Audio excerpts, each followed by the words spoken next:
પૌરાણિક અને ઐતિહાસિક નગરી ડભોઈના પાવન આંગણી પવિત્ર શ્રાવણ માસના મંગલમય દિવસોમાં શિક્ષાપત્રી ગ્રંથ પારાયણનું 2 દિવસીય ભવ્ય આયોજન કરાયું હતું.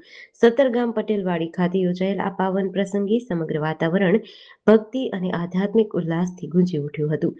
પૂજ્ય વિરલ સ્વામી તથા પૂજ્ય વડીલ માવતર સમાન પૂજ્ય સંત સ્વામીના પાવન સાનિધ્ય અને આશીર્વાદ સાથે ભગવત રામનારાયણ અમીન પ્રમુખ શ્રીના પાવન માર્ગદર્શન અને પ્રેરણાથી આ 2 દિવસીય શિક્ષાપત્રી ગ્રંથ પારાયણનું આયોજન કરાયું હતું.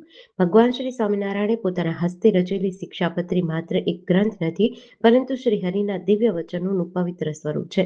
માનવ જીવનને ધર્મ, ભક્તિ, સદાચાર, સંયમ અને આત્મકલ્યાણના માર્ગે દોરી જતી શિક્ષાપત્રી જીવન જીવવાની અમૂલ્ય સંહિતા છે. 2 દિવસીય પારાયણ દરમિયાન શિક્ષાપત્રીના પવિત્ર શ્લોકોનું ભાવપૂર્વક શ્રવણ કરાવવામાં આવ્યું હતું. આ પાવન પ્રસંગે ડભોઈ તથા આસપાસના વિસ્તારોમાંથી મોટી સંખ્યામાં હરિભક્તો ઉપસ્થિત રહ્યા હતા. પૂજ્ય સંતોના દિવ્ય સાનિધ્ય અને હરિભક્તોની ભાવસભર ઉપસ્થિતિથી સત્તરગામ પટેલ વાડીનો સમગ્ર પરિવાર ભક્તિમય બની ગયો હતો. જીડીસી ન્યૂઝ સાથે નિરંજન ચૌહાણ, ડભોઈ.